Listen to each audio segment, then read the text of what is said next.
DiJonai, your game was stinking in the mud, and the Dallas Wings wanted nothing to do with you going forward. So it looked like DiJonai Carrington just got booted from the Dallas Wings. How does a franchise cornerstone go from lockdown defender to league-wide lightning rod, then get shipped out before the season's halfway mark?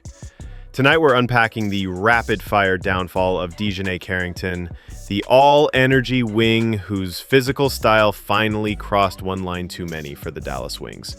Strap in. Eye pokes, flagrant fouls, even a referee calling for security all play a part in a cautionary tale shaking the entire WNBA. When the push notification lit up, Carrington traded, Wings fans thought it was a typo. Dallas swapped the league's most fearless competitor, some say most reckless, for Minnesota's smooth scorer Diamond Miller, flamethrower Carly Samuelson, and a 2027 second-round pick. Translation? The Wings unloaded drama for depth. Betting culture beats chaos every time.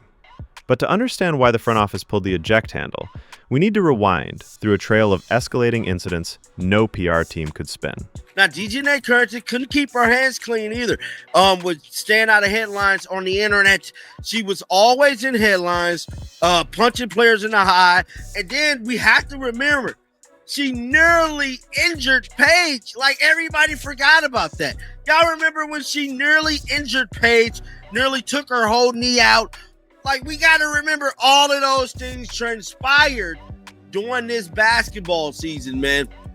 I'm here to tell you, they made it their business to get rid of her. First stop, last year's first-round playoff opener, Fever versus Sun. Caitlin Clark rises for a routine jumper. Carrington contests, and her follow-through slashes across Clark's face. Slow-mo shows fingers raking the rookie's eye, leaving a shiner that trended for a week. Officials ruled a common foul. The internet called it calculated. As everyone else has seen this angle, I'm calling her in and I'm saying to her, I need answers. Carrington's post-game shrug. Why would I intend to hit anyone in the eye? Only fanned the outrage. Went and kind of swatted at Caitlin. Did you intend to hit her in the eye? And if so, could you just, or if not, either way, could you talk about what happened on that play? I don't even know why I would intend to hit anybody in the eye. That doesn't even make sense to me. But no, I didn't. I didn't know I hit her, actually. I was trying to make a play on the ball, and I guess I followed through and I hit her. So obviously it's never intentional. That's not even like the type of player that I am. Whether you saw malice or mistimed hustle, public perception pivoted. Carrington wasn't just intense. She was dangerous. Fast forward 10 days. Seattle, early season matinee. Skylar Diggins-Smith beats the defense off the dribble. Carrington chases and hammers across the head. Flagrant 1. DiJonai, DiJonai, you're always in a dirty play. DiJonai, DiJonai, once again, here we are today. Oh, DiJonai, DiJonai. 2 possessions later, commentators start connecting dots. By mid-June, she'd racked up 4 flagrants, more than half the league combined. Sports science geeks talk load management. Dallas coaches were managing liability.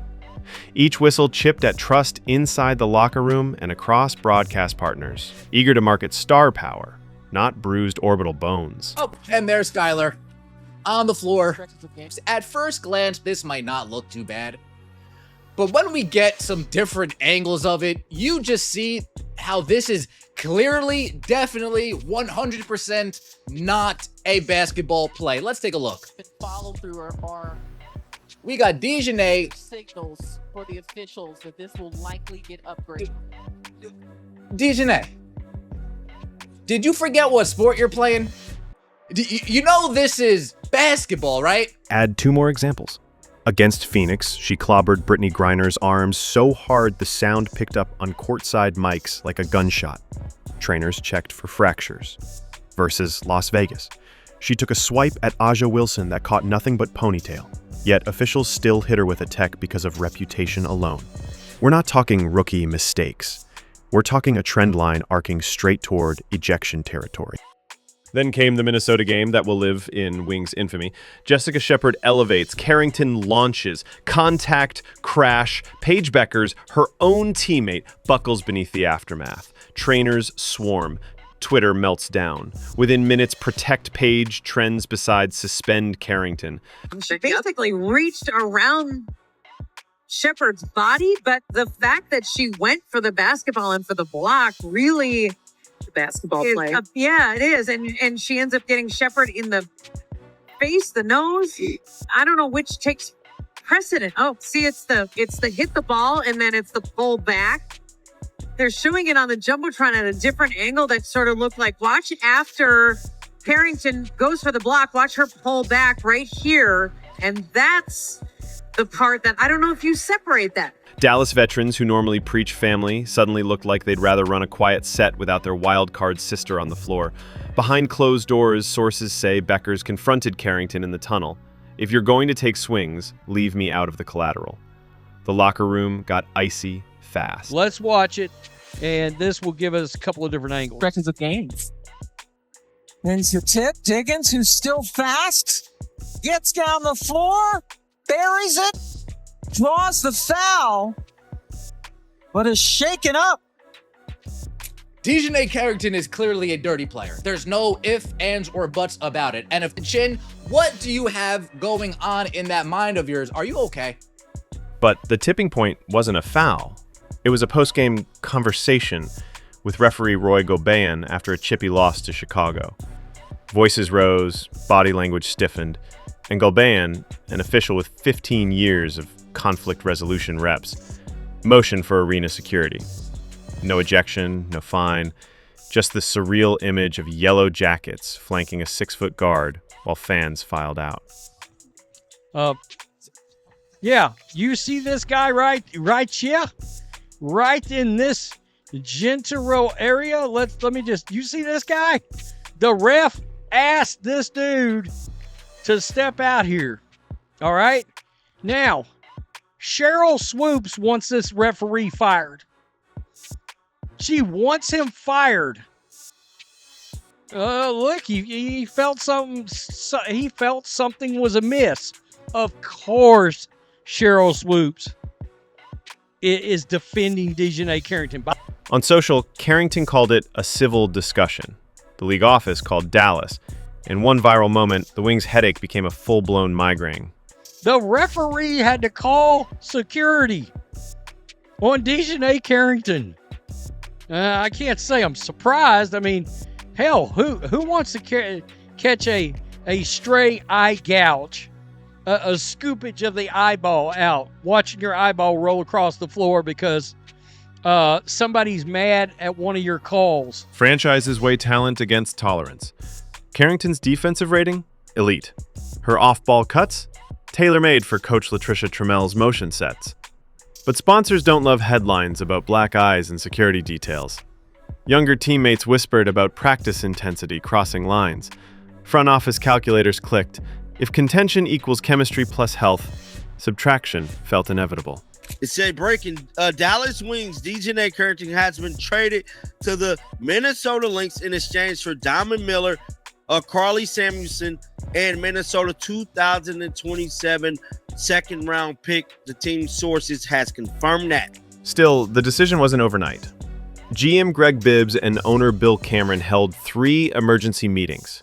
They analyzed lineup data. With Carrington off the floor, the Wings' net rating actually climbed plus 2.8. Google alerts for Carrington flagrant outnumbered those for Wings victory. Season ticket holders started asking about refunds. You can only paperclip so many red flags before the folder bursts. Hey, DiJonai, they not really rocking with you. They're trying to get rid of you. They're giving no reassurance that they want you around at all. You can't get in the game in the fourth quarters. You're buried in the bench.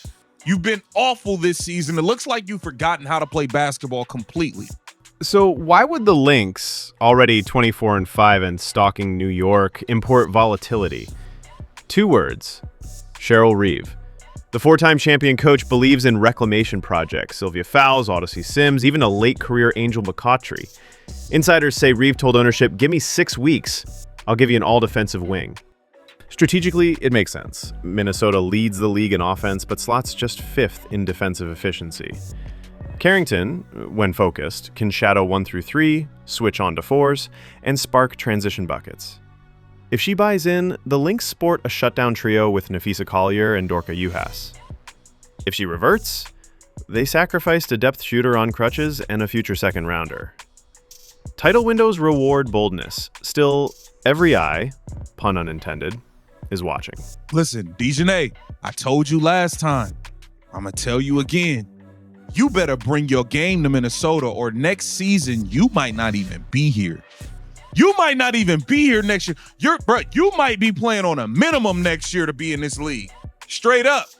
You got to understand, you was the same person going on podcasts talking about if we don't get what we want, we sitting and all that. You're not even good enough to be out here talking like that. Here's the twist. Carrington's reputation wasn't always renegade. At Stanford, she was the consummate teammate, Pac-12 Scholar Athlete of the Year, campus volunteer, ACL rehab warrior, who became a mentor for incoming freshmen. Scouts praised her relentless motor paired with a coach's IQ. So what changed? Close friends cite 3 factors. Injury anxiety. Rehabbing 2 knee surgeries hardened her mindset. Hit before you get hit. Contract pressure. Playing on a prove-it deal, she felt every possession was an audition tape. Media spotlight. Guarding college darling Clark under playoff lights became a national Rorschach test. Once labeled dirty, every aggressive move confirmed the bias. Understanding this arc matters. Villains aren't born, they're drafted, developed, and sometimes detonated by circumstance. And she's not going to be going for your tomfoolery, your BS. When you get over there, trim the nails down, play basketball, and stop all that nonsense that you be doing. Stop all the flagrant fouling. Look, Cheryl Reeves ain't going to be going for all that. She ain't going to be going for your bull crap. You will be buried in the bench over there too. Cheryl Reeves will bury your ass in the bench over there too. Bring your game, not your name. Bring your game, not your fake fame. Remember the Clark eye poke clip? It hit 4.2 million TikTok views in 24 hours. Comment sections transformed into war zones. She's Pat Bev in ponytail form. Physical play doesn't equal eye gouging. Ban her. Y'all soft. This is 1990s Knicks energy. Deal with it. Carrington fired back with a single emoji. Bad move. Brands she endorsed quietly called Dallas to distance. A sneaker collab slated for All-Star Weekend got shelved. In today's NIL-driven economy, public sentiment can shrink a paycheck faster than any salary cap clause. Here's what casual fans miss. The WNBA is in expansion courting mode. Cities like Toronto, Philly, Nashville are vying for teams. Networks are negotiating a new media deal, potentially tripling annual rights fees. League HQ craves marketable stars, not clip compilations titled Dirtiest Plays Ever. By moving Carrington, Dallas signaled, talent cannot indemnify endangerment. Insiders whisper that the next collective bargaining agreement will feature escalators for consecutive flagrant fouls, and maybe a mandatory sports psych consult after 3. Meanwhile, the Wings pivot to youth and spacing. Diamond Miller slices off the wing like a left-handed dagger. Samuelson coughs up threes at a 39% career clip. That 2027 pick? Insurance. Most importantly, Arike Ogunbowale and Satu Sabali no longer field daily dirty play questions. Ticket office staff report a 12% bump in mini-plan sales after the trade, proof that fans crave optimism over controversy. Community Relations just scheduled a kids clinic without worrying about highlight compilations overshadowing the event. For a franchise trying to convert sold-out college arenas into pro butts and seats, narrative cleanliness matters just as much as pick-and-roll fluency. Her trajectory reminds every player, AAU to All-Star, that intent lives in slow-motion replays. One impulsive swipe defines a highlight. 4 of them define a career. Hustle is applauded, harm is penalized, and humility can salvage everything in between. If DiJonai channels her fire into footwork instead of face swipes, she could headline a 30 for 30 titled Redemption Road. If not, she risks becoming a punchline on sports talk radio every June. Now, Hoops family, we kick it to you. Will Minnesota mold a defensive terror, or will flagrant history repeat and force the league's hand? Drop Fix It DJ if you're rooting for growth, or Benched for good if you think the Lynx just imported a ticking technical. Smash like if you value hard-nosed hoops that stay within the lines, and subscribe with notifications so you never miss our deep dive breakdowns on and off the court. Until next time, stay safe, stay passionate, and keep the game beautiful.